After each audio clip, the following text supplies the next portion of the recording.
En el último capítulo del conflicto entre Ucrania y Rusia, las Fuerzas Armadas ucranianas lanzaron un ataque masivo con drones y misiles contra posiciones en el frente de batalla y territorio rusos, en un vano intento por detener el ejército ruso que avanza rápidamente tomando bajo su control vastos territorios. Este movimiento refleja no solo la intensidad de los combates en el frente, sino también la complejidad de una guerra que está transformando el panorama geopolítico mundial. En este vídeo, analizaremos las implicaciones de este último ataque, su impacto en el frente de batalla, la respuesta rusa y las posibles repercusiones internacionales. Desde el inicio de la guerra, el conflicto entre Ucrania y Rusia ha estado marcado por intensas ofensivas, avances y contraofensivas en ambos bandos. Actualmente, el ejército ruso ha consolidado su posición en el frente oriental, tomando control de importantes territorios estratégicos. En respuesta, Ucrania ha recurrido a tácticas de guerra asimétrica, incluyendo el uso masivo de drones y misiles, buscando debilitar las líneas rusas y frenar el ritmo de su rápido avance. Sin embargo, la magnitud de este último ataque sugiere un cambio en la estrategia ucraniana, posiblemente como un intento desesperado por cambiar el curso de los acontecimientos. En la madrugada del 24 de enero de 2025, Ucrania lanzó un ataque coordinado y utilizando 123 drones sobre 13 regiones de Rusia, incluyendo Moscú. Las defensas antiaéreas rusas informaron de la destrucción de la mayoría de los drones, aunque algunos lograron impactar en objetivos estratégicos. Uno de los principales objetivos de los ataques fue la región de Ryazan. Las Fuerzas Armadas de Ucrania utilizaron drones de largo alcance del tipo FIRS para atacar una refinería de petróleo local. Como resultado de los trabajos de defensa aérea, la mayoría de los drones fueron neutralizados, pero los restos de uno de ellos provocaron un incendio en una comunidad rural, donde se incendió una casa particular. Además, resultó dañada una central térmica situada junto a la refinería de petróleo. Según el gobernador de la región de Ryazan, no se evitaron víctimas ni heridos. En la región de Moscú, las defensas aéreas interceptaron con éxito 6 drones que volaban hacia la capital. Se registraron ataques en Troitsk, Podolsk, Kolomna y Selkovo. El alcalde de Moscú, Sergei Sobyanin, aseguró que no existe ninguna amenaza para los habitantes de la capital y que todos los sistemas de seguridad funcionan de forma mejorada. Las regiones de Saratov y Briansk también se convirtieron en blanco de ataques. En Saratov, los drones intentaron atacar una refinería en Engels, y en la región de Briansk, se enviaron drones a la planta de Kremnich. En el ataque participaron tanto vehículos FIRS de largo alcance como drones kamikazes Vivar.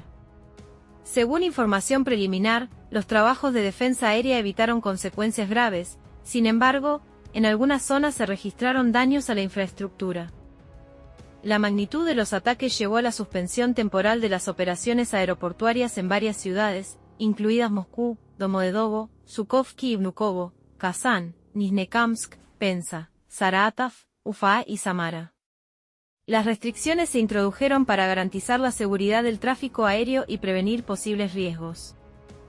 En las últimas 50 horas, las Fuerzas Armadas de Ucrania dispararon alrededor de 50 municiones en todo el territorio de la región de Belgorod, dijo el gobernador Vyacheslav Gladkov en su canal Telegram.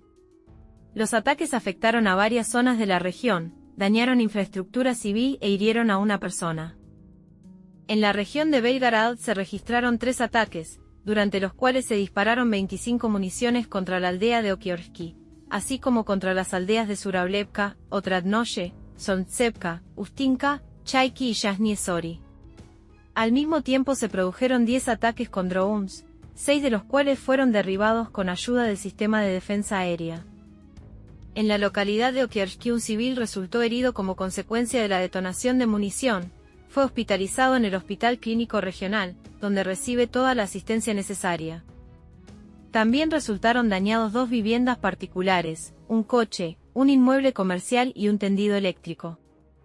En la región de Borisov y en el distrito municipal de Graivoronsky se dispararon 7 municiones, así como ataques con drones. Uno de ellos fue derribado. Afortunadamente, no hubo daños ni víctimas en estas zonas. Un sistema de defensa aérea derribó 3 drones sobre el distrito municipal de Baluisky.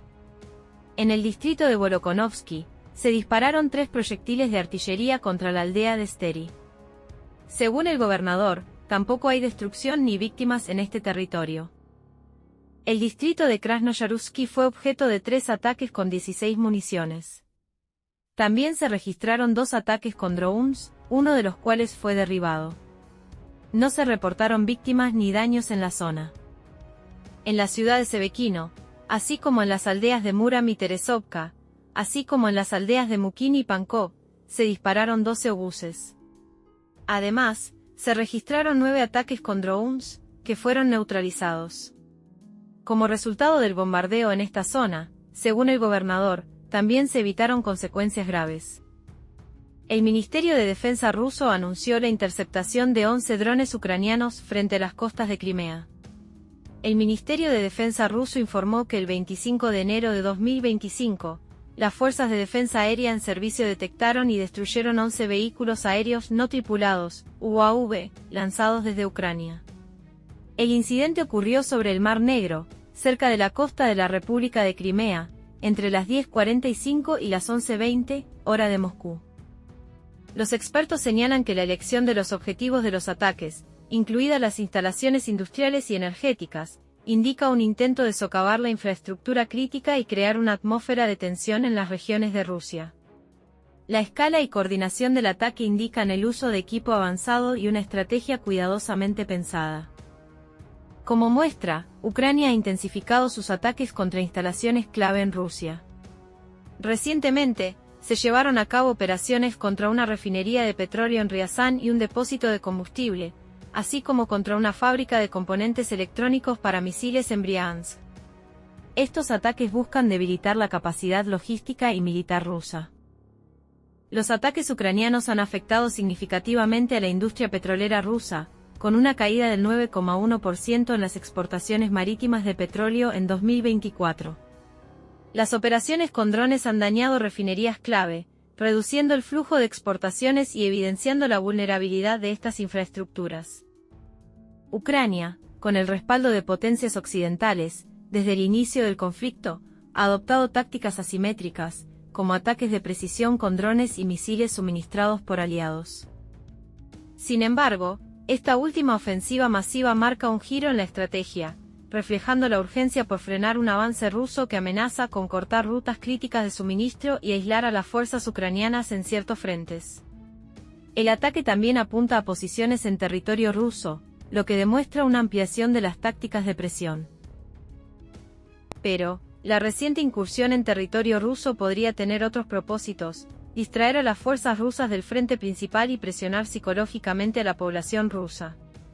Esto busca debilitar la moral del enemigo y obligar a redistribuir recursos defensivos lejos de los frentes prioritarios. Además, Ucrania parece estar priorizando áreas estratégicas para evitar que Rusia consolide líneas de suministro y refuerzo. El enfoque en atacar nodos clave, como ferrocarriles o puentes, busca desestabilizar las operaciones logísticas rusas. Este ataque masivo puede influir en la percepción internacional del conflicto. Mientras algunos países respaldan las acciones ucranianas como legítima defensa, otros podrían interpretar los ataques en territorio ruso como una escalada que podría dificultar futuras negociaciones de paz. Además, Ucrania necesita mantener el flujo de apoyo financiero y militar de Occidente, lo que podría complicarse si las tensiones aumentan en las opiniones públicas de los países donantes. Los ataques recientes se han realizado con sistemas avanzados, como los HIMARS y drones suministrados por aliados. Sin embargo, esta dependencia también crea un desafío logístico para Ucrania, ya que sus capacidades dependen en gran medida de la continuidad del apoyo externo. Pero en vez de detener el rápido avance del ejército de Rusia en el frente en Ucrania, estos últimos ataques masivos lanzados por Kiev motivaron la intensificación de los ataques y del avance ruso como respuesta, provocando un efecto adverso al esperado. Las fuerzas rusas han lanzado ataques masivos contra la red energética de Ucrania, utilizando decenas de misiles y drones. Los vehículos aéreos no tripulados alcanzaron objetivos en los distritos de Shevchenkovsky, Kiev y Kolomnogorsky de Kharkov. Los valientes están quemando masivamente el equipo y la infantería de las Fuerzas Armadas de Ucrania, avanzando hacia Pokrovsk y Toretsk. Después de la liberación de Kurakovo, la ofensiva rusa aceleró el ritmo en dirección a la región de Dnepropetrovsk, las tropas rusas han realizado nuevos avances exitosos en varios sectores. Avanzaron en la parte sur de la ciudad de Novoandrevka a una profundidad de hasta 600 metros. Al sur de la aldea de Ukrainka ocupó varias zonas forestales en un área de hasta 3 kilómetros de ancho y hasta 1,8 kilómetros de profundidad. Un día antes, los rusos ocuparon una vasta zona entre Slavyanka y Ukrainka. Luego entre las aldeas de Petropavlovka y Shevchenko ocuparon una bolsa de hasta 2,5 kilómetros de ancho. Las Fuerzas Armadas de Ucrania están intentando contraatacar en la zona de Selenovka y Andrevka, para que la bolsa no colapse rápidamente y las fuerzas ucranianas que se encuentran en el interior no sean atacadas y tengan la oportunidad de evacuar desde allí. Dvurechaya casi ha caído.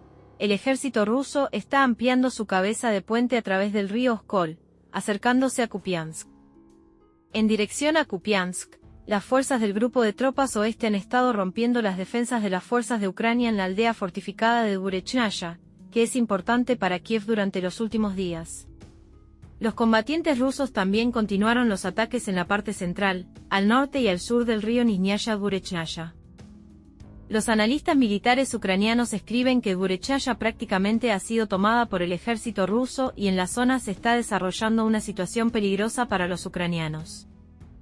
Un poco más al sur, hay una presión furiosa contra Western, que ayer, según un informe del Ministerio de Defensa de Rusia, fue tomada por los rusos. También realizan una maniobra alrededor del pueblo desde el este, hacia Kupiansk. Los ucranianos están haciendo todo lo posible para estabilizar la situación. Pero con las fuerzas disponibles será imposible eliminar la cabeza de puente en la orilla occidental de Oskol. El propagandista militar ucraniano, B. Mirosnikov, advierte que, si los rusos consiguen afianzarse en las afueras del norte de Kupiansk y la rodean en dirección a Blagodatovka, habrá problemas para Kiev. El grupo de tropas centro de Rusia, en el flanco derecho de la dirección Pokrovsky, al este de Mirnograd, rompió las defensas ucranianas y despejó la zona de Baranovka, ocupando un área de más de 3 kilómetros de ancho a una profundidad de más de 1,1 kilómetros. Las tropas rusas incluso cortaron la carretera Pokrovsk-Konstantinivka, a la que les quedaba menos de 1 kilómetro. Al norte, en la aldea de Vozdvisenka, las Fuerzas Armadas rusas avanzaron a una profundidad de más de 1 kilómetro en dirección al cruce de Malinovskaya. Los oficiales del VSU escriben esto en dirección a Mirnogrado. Después de la ocupación de Baranovka, las tropas rusas comenzaron a avanzar hacia el Campo Verde. Ahora han podido llegar a sus alrededores y también hay batallas por la carretera Pokrovsk-Konstantinivka. En el flanco izquierdo, los soldados rusos liberaron Novovasilievka y avanzaron hacia la parte sur de la aldea de Novoandrevka a una profundidad de más de 600 metros. Esta mañana las posiciones de las Fuerzas Armadas de Ucrania en la región fronteriza de Kursk fueron asaltadas por la segunda compañía de asalto de la 34ª Brigada de Fusileros Motorizados de la Guardia de Montaña.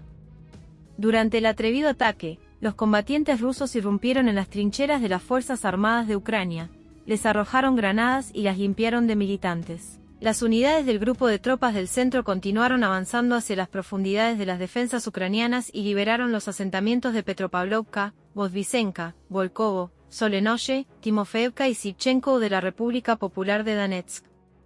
Timofeevka es un pequeño pueblo al noroeste de Ocheretino. El asentamiento forma parte de la cabeza de puente desde la que se lanza el ataque a Dmitrov y Krasnoarmeysk. También en Donetsk, los grupos de asalto del grupo de combate ruso lograron dividir en dos el poblado de Verikaya Novoselka, bloqueando así el paso de las tropas ucranianas allí, según informó el Ministerio de Defensa de Rusia. Según varias fuentes, el grupo de las Fuerzas Armadas de Ucrania, que se encontraba cercado en la parte sur de la localidad de Verika Novosilka, ha sido completamente destruido. La bandera rusa ha sido izada sobre el edificio del hospital del distrito. Los militantes ucranianos siguen resistiendo en la parte norte de Verika Novosilka, donde continúa el asalto a las posiciones ucranianas. Las Fuerzas Armadas de Rusia ya han liberado más del 65% del territorio de la localidad. El ministerio dijo que las unidades de asalto del grupo de combate lograron dividir el asentamiento en dos partes, bloquearon a los grupos armados ucranianos y comenzaron su eliminación. En el futuro, a medida que las fuerzas ucranianas se retiren más de Verika Novoselka, este asentamiento se convertirá en un importante centro logístico para apoyar las operaciones de las tropas rusas en las direcciones de Zaporizhia y Dnepropetrovsk. Velikaya Novosiolka está ubicada en una colina plana en la orilla del río Mokrieyali y en la desembocadura de su afluente derecho, el río Kaslagach. La presencia de barreras de agua a lo largo del perímetro del pueblo hace que la defensa de este asentamiento sea bastante cómoda. Sin embargo, después de la destrucción de los puentes, Velikaya Novosiolka está prácticamente completamente aislada de la logística. La captura de Velika Novosilka y sus alrededores permite a las Fuerzas Armadas de Rusia desarrollar una nueva ofensiva en la parte de la región de Zaporizhia ocupada por las Fuerzas Armadas de Ucrania, en el flanco y rodeando dos líneas defensivas fortificadas ucranianas que cubren el centro regional. Rusia ha anunciado hoy también la toma de las localidades de Dachensk y Kurakhove en la región de Donetsk. Estos avances refuerzan su control en el este de Ucrania y representan un desafío estratégico para las fuerzas ucranianas. Además, estos eventos recientes subrayan la intensificación del conflicto y la complejidad de las operaciones militares en curso. Y muestran que ambas partes continúan adaptando sus estrategias en un esfuerzo por obtener ventajas tácticas y estratégicas en el conflicto en curso. Pero, a pesar de los esfuerzos de las fuerzas ucranianas, el avance ruso sigue siendo un desafío formidable. Las preguntas clave ahora son, ¿será suficiente esta ofensiva para alterar el equilibrio de poder? ¿O estamos presenciando un punto de inflexión que definirá el desenlace de este conflicto? Sin duda, el impacto de estos acontecimientos no solo se sentirá en el campo de batalla, sino también en las dinámicas geopolíticas globales. Desde que comenzó la guerra en 2022, el conflicto entre Ucrania y Rusia ha evolucionado en varias fases, con periodos de avances rápidos, resistencia y contraofensivas estratégicas. En los últimos meses, el ejército ruso ha logrado consolidar su control en áreas clave, especialmente en el este y sur de Ucrania, lo que le otorga ventajas logísticas y estratégicas.